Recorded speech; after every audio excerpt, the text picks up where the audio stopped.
जय हिंद दोस्तों, वंदे मातरम। बुलडोजर के बारे में पिछले कुछ समय में आप लोगों ने बहुत बार सुन लिया होगा। बुलडोजर और जेसीबी, इन दो को देखने का शौक वैसे भी भारत में लोगों को काफी ज्यादा है। इसीलिए कुछ समय पहले जेसीबी की खुदाई शब्द एक निकला था और उसको देखते ही देखते सोशल मीडिया पर लाखों फॉलोअर्स मिल गए। लेकिन इसको जो लोगों ने फॉलो किया, उसको देखते हुए सरकारों ने भी इसको अपना दामन इसके हाथ में पकड़ा दिया और बोला कि भैया अब ऐसा है कि लोगों को जो तुरंत एक्शन चाहिए रहता है ना, बस वो हम आपके ही थ्रू देंगे।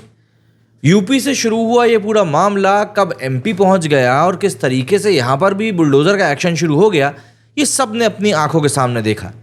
यूपी में बुलडोजर बाबा थे तो एमपी में बुलडोजर मामा थे। मोहन यादव जी भी उसी रास्ते पर आगे बढ़ रहे हैं। अभी छतरपुर में हमने देखा ही क्या हुआ। लेकिन अब इस सबके ऊपर सुप्रीम कोर्ट ने संज्ञान लिया है और कुछ फैसले ऐसे दिए हैं जिसके बाद शायद ये जो बुलडोजर वाली राजनीति है वो करना कठिन हो जाएगा राज्य सरकारों के लिए।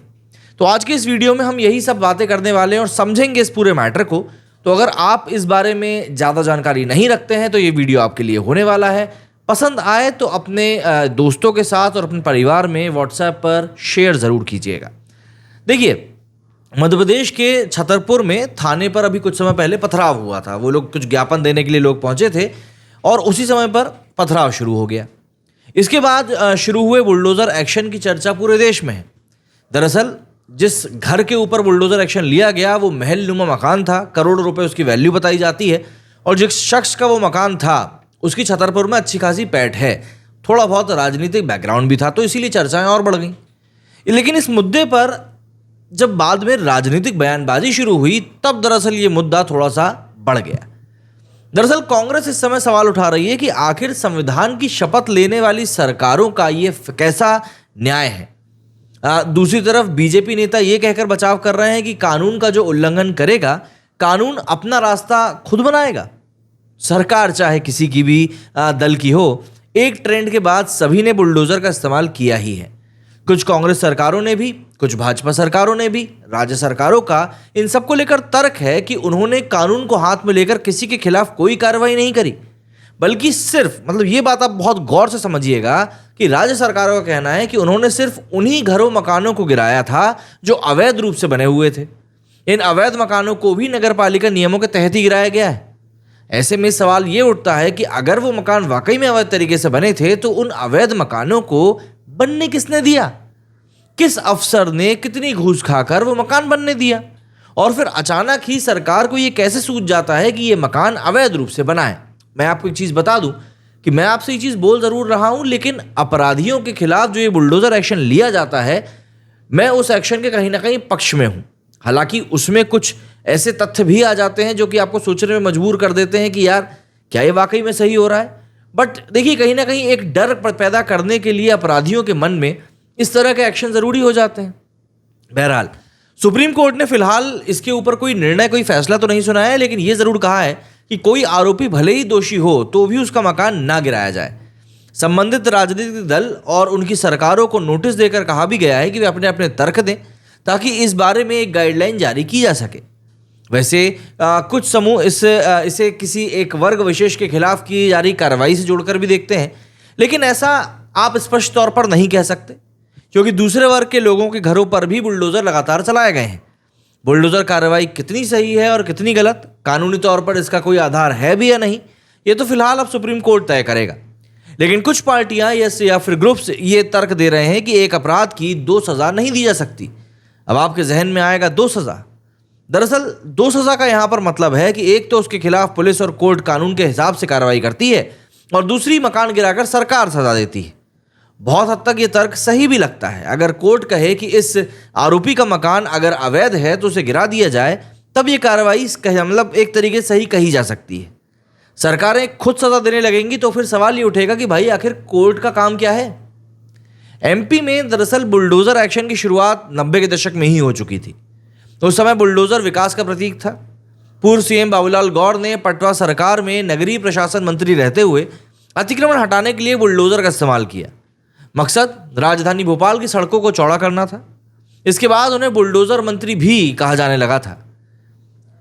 बात आगे बढ़ी, साल 2017 आया, योगी आदित्यनाथ यूपी के सीएम बने उन्होंने बुलडोजर को कानून व्यवस्था से जोड़ डाला। यूपी में अपराधियों के घरों पर बुलडोजर चलाने की कार्रवाई करी गई और इसके बाद यूपी के इस मॉडल को 2018 में मध्य प्रदेश में एक बार फिर से कमलनाथ सरकार ने अपनाया।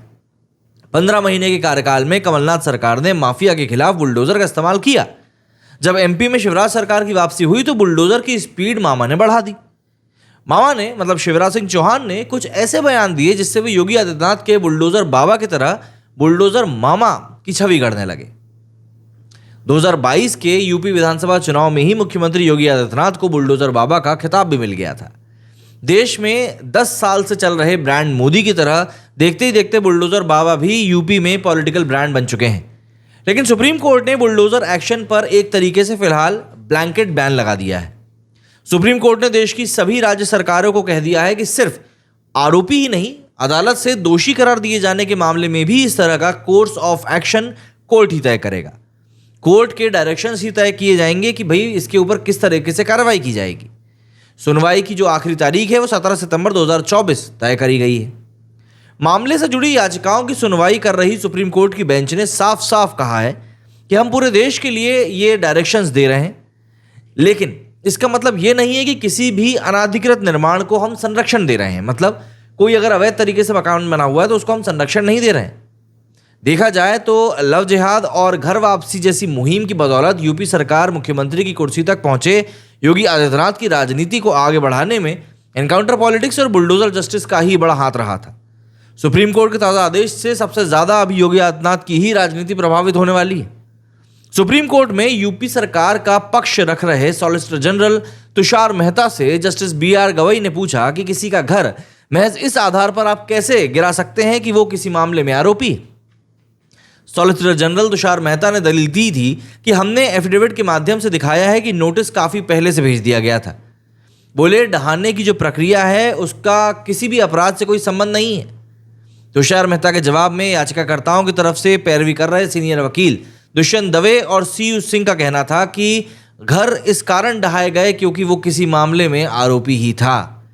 जस्टिस BR गवई ने साफ साफ बता दिया कि कोई व्यक्ति दोषी भी है तो कानून की निर्धारित प्रक्रिया का पालन किए बगैर उसका घर नहीं ढहाया जा सकता है। अब देखिए, कोर्ट केंद्र सब इसके बीच में आ चुके हैं। दरअसल कोर्ट ने कहा है कि हम यहाँ पर अवैध अतिक्रमण के बारे में बात नहीं कर रहे हैं। इस मामले से जुड़ी पार्टियां सुझाव दें, हम पूरे देश के लिए गाइडलाइन जारी करते हैं। और सुप्रीम कोर्ट जाहिर सी बात है इस बात को लेकर इस बार बहुत स्ट्रिंजेंट भी है। किसी का बेटा अगर आरोपी है, मतलब अगर हम देखें तो किसी का बेटा अगर आरोपी है तो इस आधार पर उसके पिता का घर आप नहीं ढहा सकते। ये कार्रवाई का सही तरीका नहीं है। एक बात और केंद्र की तरफ से आई कि किसी भी आरोपी की प्रॉपर्टी इसलिए नहीं गिराई गई क्योंकि उसने अपराध किया। आरोपी के अवैध कब्जों पर म्यूनिसिपल एक्ट के तहत एक्शन लिया गया है। तो यहाँ पर ऐसा है कि बात लगभग सभी की वही है जो लोग कहना चाह रहे हैं। दरअसल 2017 में यूपी के मुख्यमंत्री बनने के बाद योगी आदित्यनाथ ने एक एक करके ऐसी कई मुहिम चलाई जिनके असर का आकलन तो अलग से किया जा सकता है, लेकिन पाया तो यही गया कि असर से ज़्यादा विवाद हुए। एंटी रोमियो स्क्वाड और पुलिस एनकाउंटर, जिनमें एक पुलिस वाले के मुंह से ही ठाए ठाए बोलने से लेकर गाड़ी पलटने तक के किस्से जुड़ते चले गए। एक अघोषित मुहिम को दबी जबान में पुलिस महकमे में ऑपरेशन लंगड़ा भी कहा जाता था, जिसमें कथित अपराधियों से एनकाउंटर के दौरान उनकी टांगों को निशाना बनाया जाता था ताकि वे अपराध को अंजाम देने लायक ही न रहें। और बुलडोजर एक्शन तो अलग ही दहशत पैदा करने वाला है। वैसे तुषार मेहता और यूपी सरकार के हलफनामे से लगता है कि ऐसी कार्रवाई स्थानीय लेवल पर विकास प्राधिकरणों या फिर नगर निगम की तरफ से ही की जाती रही है। यह भी बताया जा रहा है कि कार्रवाई इसलिए हुई क्योंकि वे निर्माण अवैध थे। हो भी सकता है, यह भी हो सकता है कि उसके लिए उनको नोटिस भी दिए गए हों। लेकिन ऐसा भी देखने को मिलता है कि स्थानीय स्तर पर नोटिस दिए जाने के बाद संबंधित पक्ष कर्मचारियों और अधिकारियों से मिलकर बीच का रास्ता निकालने की कोशिश भी करते हैं, जिसमें ज़्यादा संबंधों और राजनीतिक रसूख के अलावा भ्रष्टाचार के तौर तरीकों का इस्तेमाल भी होता है। और ये सिलसिला बदस्तूर चलता रहता है तब तक जब तक कि प्रशासन को बिल्डिंग गिरा डालने की मजबूरी ना पैदा हो जाए। कारण बहुत सारे हो सकते हैं, लेकिन योगी आदित्यनाथ को बुलडोजर एक्शन का राजनीतिक तौर पर फायदा तो हुआ है, ये बात माननी पड़ेगी। और कुछ हुआ हो ना हुआ हो, योगी आदित्यनाथ अपने समर्थकों के बीच में बुलडोजर बाबा तो बन ही गए हैं। ऐसा भी नहीं कि बुलडोजर एक्शन यूं ही चलता रहा है। लखनऊ के कुछ इलाकों में कुछ घरों पर निशाने लगाए जाने के बाद लोग परेशान हो उठे थे। ऐसे लोग जब अपनी फरियाद लेकर मुख्यमंत्री आवास पहुंचे तो योगी आदित्यनाथ ने उनको भरोसा दिलाया कि और कि भैया ऐसी कोई कार्रवाई फिलहाल नहीं होगी। तब योगी आदित्यनाथ ने कहा था कि पंतनगर हो या फिर इंद्रप्रस्थ नगर, वहां रहने वाले लोगों की सुरक्षा और शांतिपूर्ण जीवन के लिए सरकार प्रतिबद्ध है। एनजीटी के आदेशों के क्रम के फ्लड प्लेन जोन में जो निशान लगाए गए हैं वहां निजी भूमि भी है, लेकिन निजी भूमि को खाली कराने की ना तो कोई आवश्यकता है और ना ही कोई ऐसा अर्जेंट में प्रस्ताव है। अगर हम सुप्रीम कोर्ट की सख्ती को समझें तो कहीं ना कहीं आपको ये चीज़ समझनी पड़ेगी कि अब नहीं लगता कि ऐसी कंडीशन फिर से आने वाली है।